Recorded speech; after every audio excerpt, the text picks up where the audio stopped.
You know what's funny nowadays is that everyone complains about their life. Everyone compares their routine, their family, their job, their relationship, their achievements to people that they don't even know on social media. It's almost become an unsaid trend at this point. And I get it because in this generation, all we see constantly is highlight reels. You see people in Tokyo, you see someone in Paris, someone unboxing the craziest of gifts, someone getting married early, someone becoming a millionaire at 19, whatever it is that you're envious of.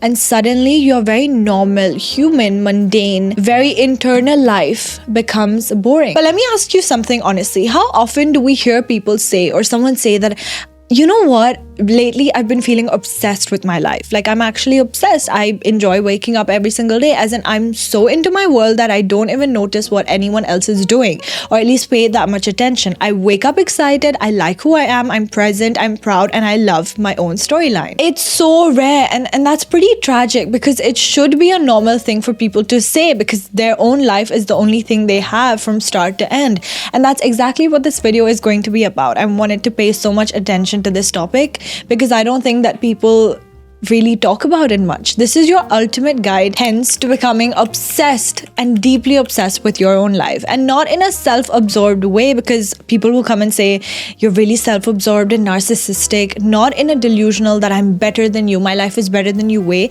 but in a soft, feminine and grounded, romanticized way. That's what I want for you. And it's a way where you wake up excited for tiny little things, a way where you live your life through that gentle pink rose-colored lens, because as much as people say that there's no magic in this world anymore, there has to be in your own eyes, and a way where your days feel like they're finally yours again, not a comparison competition. So let's get into it. I'm really excited for you guys to be here. Okay, so for chapter 1, I want to talk about why your life isn't boring. It's your identity that may be boring or recycled. The truth that most people don't want to hear or admit is that your life feels boring because your internal identity hasn't evolved at all.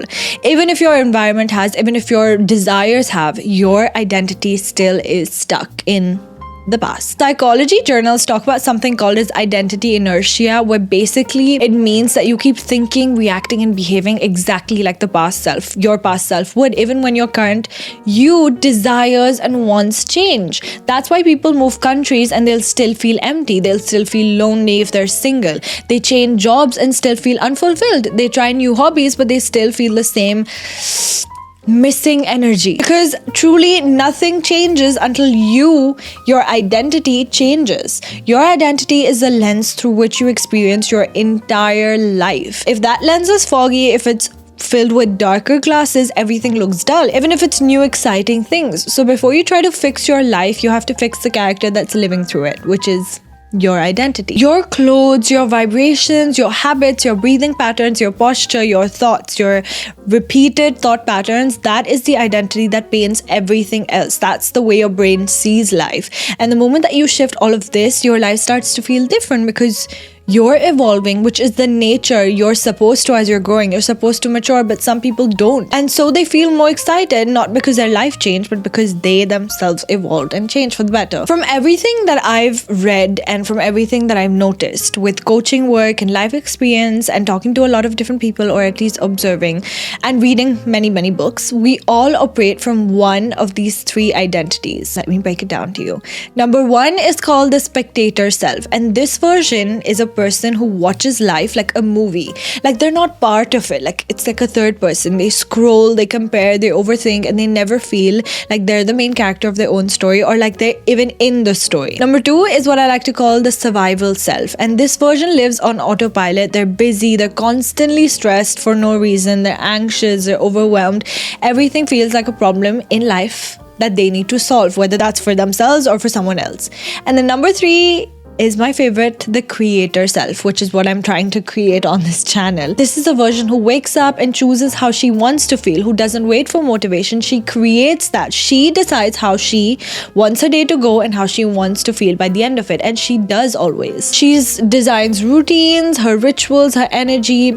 And journals from Howard actually show that people who operate from creator identity experience 33 more life satisfaction overall. Not because their life is perfect. It may really not be. It may be the opposite, but because their internal world has shifted and they approach life with this creator method. And this is a version of you who becomes obsessed then later on with her own life, not because it's perfect, it's far from perfect, but because she is present, intentional, and romantic with her life. And in fact, studies have also showed that boredom comes from this lack of novelty, lack of emotional intensity, and lack of sensory engagement, and not a lack of luxury and excitement all the time. In simple terms, that just means that you don't need a new life, you don't need a new boyfriend, a new city, you just need a new way of experiencing your same life. And this is where the feminine energy comes in as well.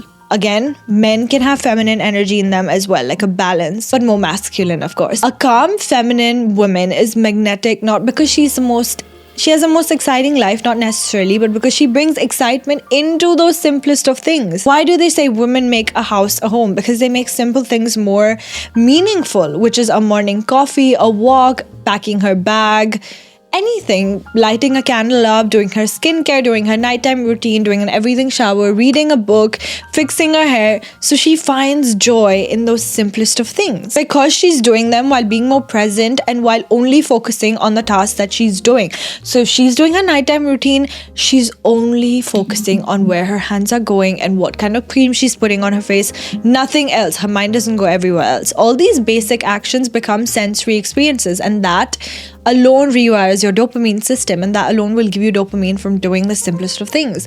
The more sensory awareness you bring to your own life, the more your brain will start craving your own life. And again, not the exciting things, but the boring, what we like to say, mundane, everyday things. And again, I've spoken about this in so many videos. This is why so many women seem so magnetic, and you can't explain why, but this is primarily the reason. It's the energy of presence, because you don't. In fact, a lot of us don't have that, so you just crave that because she has it. They're not rushing, they're not chasing, they're not numbing themselves, they're not comparing, they're just here in their life obsessed with it, and that presence alone is addictive to other people and to the universe as well, and to experiences that she just effortlessly seems to, again, he or she just effortlessly seems to attract. Neuroscientists usually put emphasis on something which is called emotional layering, and I've been hearing it a lot, so I was like, okay, what does this actually mean?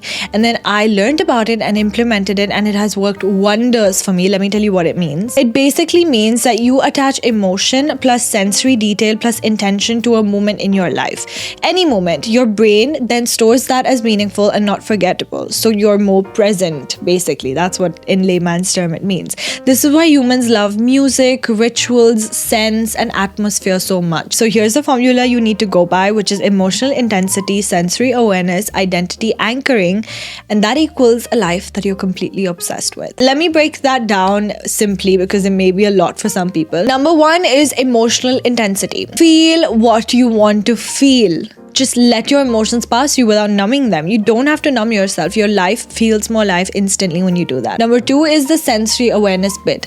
This is literally use all your five senses. Smell your environment, feel all of the textures, hear sounds. How often do you actually get into a room and smell the environment or like touch the texture that you're sitting on? This also activates your brain's reward system. So do this, use your senses more, makes your brain again be more in the present. Number three is then identity anchoring. Do the things as the person that you want to become and not the person that you've been. You can detach from that identity like this. Your future identity is the anchor that pulls you into a new experience of your current life. And there's one movie that lives in my mind in the most beautiful way possible. I've watched it ages ago, but I still remember it. And whenever I think of living a life that you're actually obsessed with, this is the movie that shows up in my head first. It's called About Time. I've heard about it. I'm obsessed with it. I know you guys like it too. And honestly, now that I'm talking about it, I feel like I genuinely need to watch it again tonight. Please watch it if you haven't, from start to finish. Slowly pay attention. Again, use all your senses while you watch it and actually pay attention. Let it sink into you. Take notes if you want to, because it's the most important movie you will see. It may look like a simple romantic movie at first, but it's one of the most deepest and life-changing movies and stories that I've ever watched, because the message is so beautifully put, subtle, and yet it hits you straight in the chest. The whole concept of the movie basically is that the main character, Tim, can travel back in time and relive any day of his life. It's a power that it's in his family, I don't know. At first, he uses it in a way that any of us naturally would. We want to go back, fix mistakes, redo awkward moments, just live a moment that we wanted to again, a little cleaner, and be more present, more perfect. And for a while that works and he just seems so excited, but then he gets to relive the same day over and over until it feels smooth and effortless. But what's so beautiful is what happens like around the second half of the movie, when he stops just wanting to change anything. He stops trying to perfect his day. He stops wanting to redo it. Instead, he starts experiencing each day as if he had already gone back in time, because he realized that how he did the day for the first time around was the best way he could have done it. He walks through normal life with his quiet awareness and this softness, this deep gratitude for tiny things that he used to overlook. He uses it now, whether that's the birds that's smiling at him, the sound of like a door opening, the way the light falls in the morning.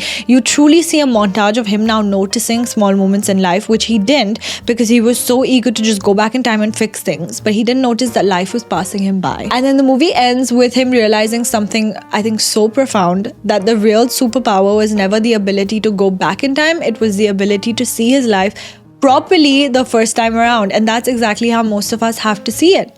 Go watch the movie. You'll understand it better. That's exactly how we all have to be. We get one life, we get one moment once, one day once. So be present in that. And now this brings me to our 4 rules of the video, the 4 daily steps that you can start using immediately to become genuinely obsessed with your life. They aren't complicated, they aren't aesthetic looking, they don't need a lot of money or like a big lifestyle change. These are just exact shifts that make you fall in love with your days again in a real grounded way. Listen to me and follow these steps after I finish. The moment you finish this video, you follow these steps to your fullest, and not in a Pinterest board way, but in an honest way. And I feel like the days that I follow these, I feel like my entire reality becomes more softer, prettier, and just more romanticized and intentional. And I want you to genuinely feel that too. My rule number 1 is to live like someone is filming you, but nobody actually is. And from a film student, this is one of my favorite tips. And it's not about pretending again that your life is perfect or acting like some main character aesthetic. It's about finally becoming aware of your own life again. Like, hello, you're living, you're breathing, be aware of it. Don't let life just pass you by like a robot. When you imagine that there's a quiet camera filming you, following you, when you're singing, when you're doing your skincare routine, you naturally move more intentionally. You will sit straighter, walk slowly, look around, look ahead, and stop staring at your phone. Speak to more people, speak with more thought, smile at people,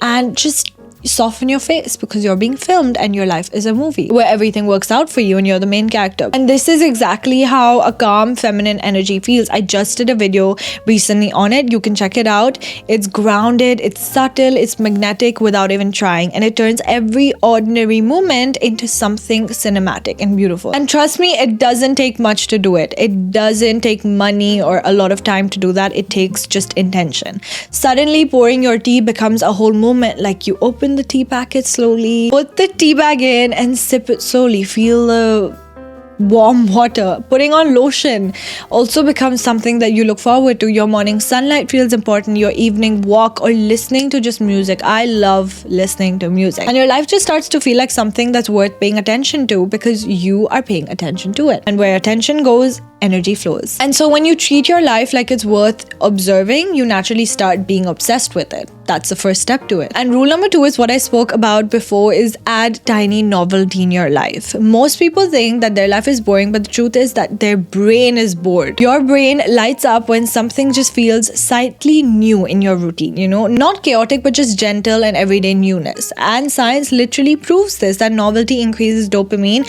by around, I believe, 17 to 20%, which is insane, because dopamine is the motivation and excitement chemical which we all look for nowadays. So add intentional small changes in your routines. Try a different walking route when you come back from work. Try a new cafe.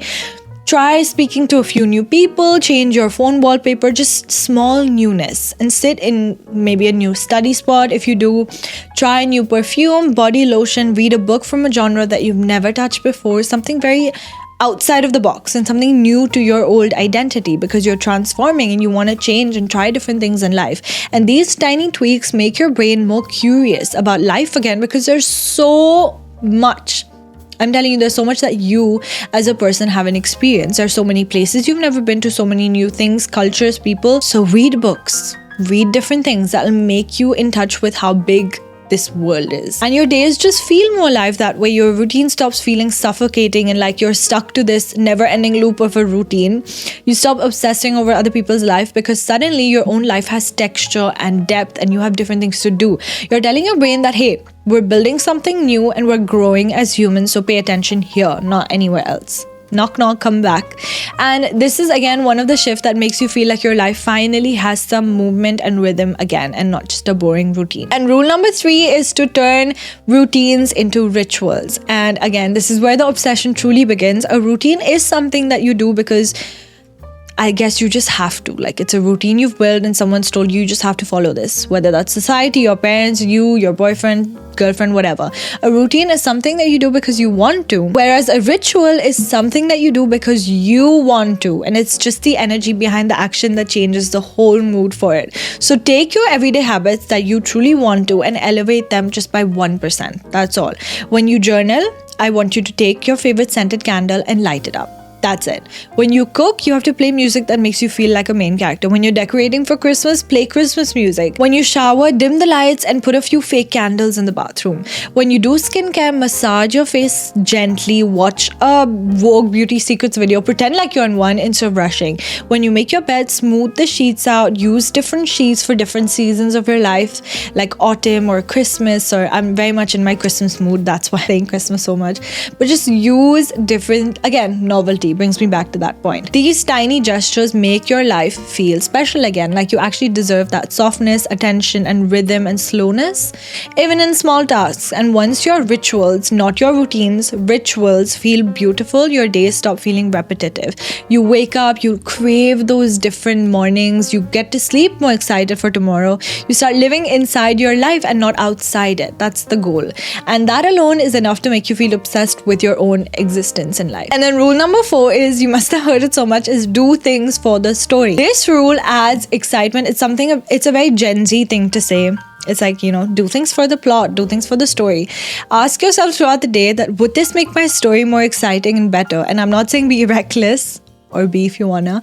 But if it does, if it makes your story feel better, if it makes you have fun, do it. It turns your day into like mini adventures. Wake up early, go watch the sunrise. I swear to you, I used to do a lot of these insane things where I would just randomly decide that if I'm free tomorrow, I'm gonna wake up early, I'm gonna go to this place and watch the sunrise. And I'm gonna do it, and I would do it. I would feel like I'm in an adventure movie and just do it. Buy yourself flowers on a boring Monday. Like, am I gonna be in a movie after doing that? Yes, do it. Sign up for a new class if you want. That's a story. Study in a beautiful highlighted notebook. That's a story. Study in a new cafe with your laptop. That's a mysterious you story. Dress up for absolutely no reason and be so extra. That's a story as well. Take yourself out on a date. That's a story. It's not about being delusional or unrealistic all the time, but it's about making your real life feel like a montage of a movie that you're proud of. And the crazy thing is that when you start doing things for the plot, for the story, your life actually does get better. You collect more memories, you meet new people, you become braver, you become more adventurous, and hence feel more alive. You stop waiting for big moments to feel something, and in turn you just create them. It's like the movie Up. I love that movie. Again, one of the best cartoon movies I've seen. At the end of the day, I think nobody is going to appear out of nowhere and hand you a life that you're obsessed with. It's not happening. No one's gonna come and be like, you don't like your life? Okay, let me give you this opportunity where you're gonna be obsessed with yourself. It's not going to happen. Even if it does, it's going to be a short-term obsession. Nobody is going to tap your shoulder and tell you, okay, hey, this is your moment. You're meant for more. Start living now. They're too busy in their own life. That uncomfortable truth is actually the most empowering thing in the world. And probably I'm here to give that to you, because it means that from this exact moment, you can choose to wake up to your own very life from tomorrow. You can choose to pay attention to the tiny pockets of joy that you keep overlooking all the time. You can choose to create moments instead of waiting for them. And you can choose to step into the version of yourself who doesn't chase other people's timelines and just builds her own. And the thing is that most people, unfortunately, go through life half asleep. It's true. They wake up someday when something tragic happens and they believe that now I'm gonna live my life, right? Or whether something happens, whether that's a glow up, a new job, a relationship, something external that makes them and gives them that permission to be happy. But the people who look the happiest and the most magnetic all the time are the ones who walk into a room and instantly change the energy without even trying. They're not lucky themselves, they're not chosen, they're not special, they're simply awake to life. Like, with spirituality, they say become more awake. They're awake to their mornings, awake to their habits, awake to the tiny details of their routine, awake to their own existence in life in a way that most people never allow themselves to be, unfortunately, until it's too late. And that's what I want for you, not in a dramatic 180-degree life overall way, but in a gentle, real human way. Just become aware every time you clock out and be present. I want you to wake up tomorrow and look at your life like it's actually yours, not someone else's, not the internet's, not the version you think society expects from you, but yours, like yours. The only one that you'll ever get to live, the only one that you have the power to shape, and the only one that becomes beautiful the moment that you start choosing it intentionally instead of living on autopilot. Because the truth is that being obsessed with your life doesn't come from things suddenly being perfect. They'll never be. It comes from deciding that even in the most imperfect, the most messy, the most ordinary, you still get to show up with presence, softness, and curiosity, and care, and being alive. It comes from choosing your life with your whole heart, even when it's not glamorous. And the day that you finally choose your life in that way, you start being that way. It's almost like you start actually living that way. It becomes your new normal. And that's the day that the universe starts choosing you back.